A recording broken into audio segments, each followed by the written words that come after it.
OK, alors maintenant, on va parler de la droite un petit peu parce que ça va nous mener ça aux inéquations du premier degré à deux variables. Alors, c'est un autre type d'inéquation. On a déjà vu les inéquations du second degré. Ça faisait suite à notre étude des fonctions quadratiques. Maintenant, on va étudier la droite. Première petite nuance, c'est que là, maintenant, on ne parle plus d'une fonction linéaire comme en secondaire 3. On parle vraiment de la droite, un objet géométrique à une dimension qu'on vient placer dans un plan cartésien. La droite est composée d'une infinité de points. Alors, vous voyez, une infinité de points sur cette droite-là. Et ensemble, ça forme une droite. Jusqu'à-là, rien de bien surprenant. Pour tracer une droite, ça nous prend 2 points. Donc, si dans un plan cartésien, je place 2 points, ben, il n'y a seulement qu'une droite qui passe par ces 2 points-là. Donc, quand je vais vouloir tracer une droite, ça va me prendre 2 points. Faites-il tantôt. Alors, comme pour la fonction linéaire, la droite a des règles qui ressemblent beaucoup à celle de la fonction linéaire. La fonction linéaire, c'était f de x est égal à ax plus b. Là, on ne parle plus de f de x parce que c'est plus une fonction selon x, mais seulement une valeur coordonnée en y. Alors, on a ça. Donc, on a toujours deux paramètres, le a et le b. Le a, on l'appelait le taux de variation dans les fonctions. Maintenant, on va l'appeler la pente. Alors, le a, c'est la pente, comme j'ai écrit ici. C'est la pente. Et une pente, ce que ça veut dire, c'est l'inclinaison de la droite.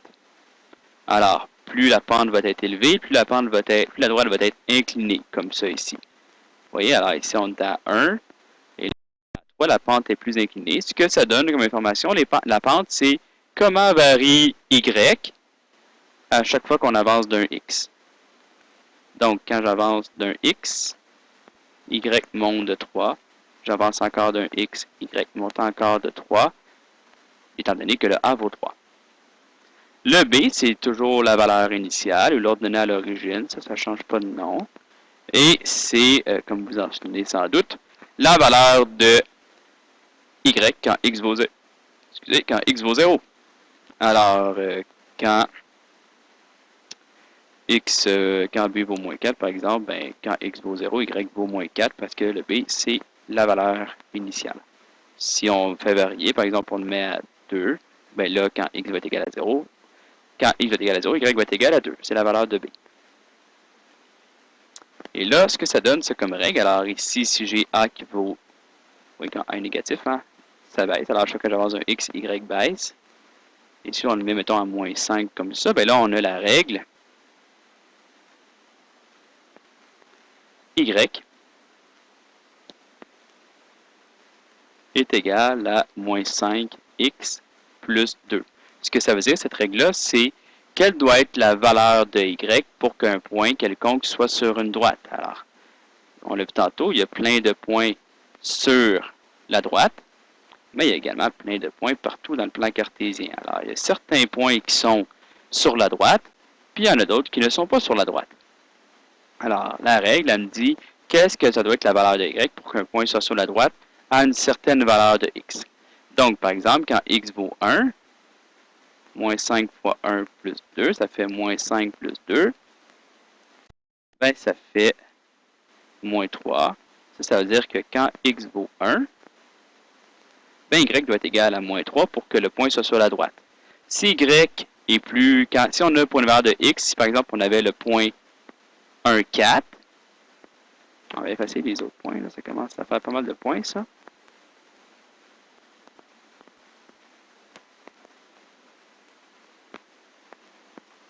Et on avait, lui, à 1, 3. Donc, à 1 moins 3. Alors, si quand x vaut, si on a un point, que dont la coordonnée en x est 1, ben pour que le point soit sur la droite, sa coordonnée en y doit être moins 3. Si sa coordonnée en y est plus grande que moins 3, par exemple 4, ben le point va être au-dessus de la droite. Et même chose, si la coordonnée est plus basse que moins 3, par exemple moins 5, ben là, le point va être en dessous de la droite. Et ça pour chaque valeur de x. Alors, la droite, la règle, elle nous permet de dire quelle doit être la valeur de y pour que le point soit sur la droite à une certaine valeur de x. Ce qu'on va vouloir faire maintenant, c'est par exemple partir de cette droite-là et aller la tracer dans un plan cartésien. Donc, ce qu'on a besoin, que je dis tantôt, c'est de 2 points. Habituellement, les 2 points les plus utiles à prendre, on peut prendre n'importe quel 2 points, mais ce qu'on aime bien prendre, c'est la valeur initiale,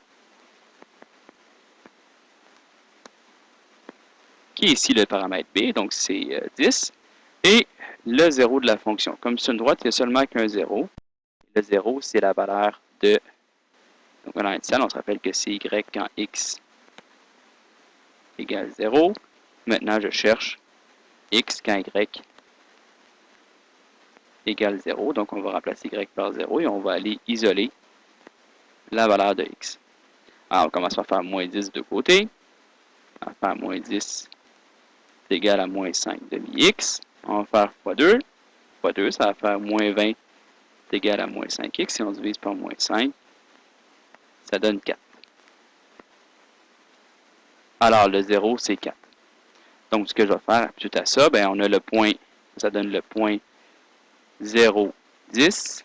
Ici, le point 4, 0. Et si je veux tracer la droite, je vais aller placer ces deux points-là sur un plan cartésien. Donc, on avait le point 0, 10. Et là, évidemment, vous graduez votre axe des x et des y de manière à pouvoir aller placer ces deux points-là. On avait aussi le point 4, 0. Et là, ben, avec ma règle, je vais aller relier ces deux points-là par une droite. Et voilà, j'ai la droite d'équation y est égal à moins 5 demi-x plus 10. Maintenant, il y a une forme générale. Parce que je pourrais prendre ma règle.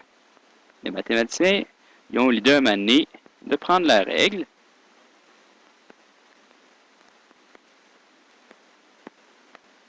d'une droite sous la forme fonctionnelle.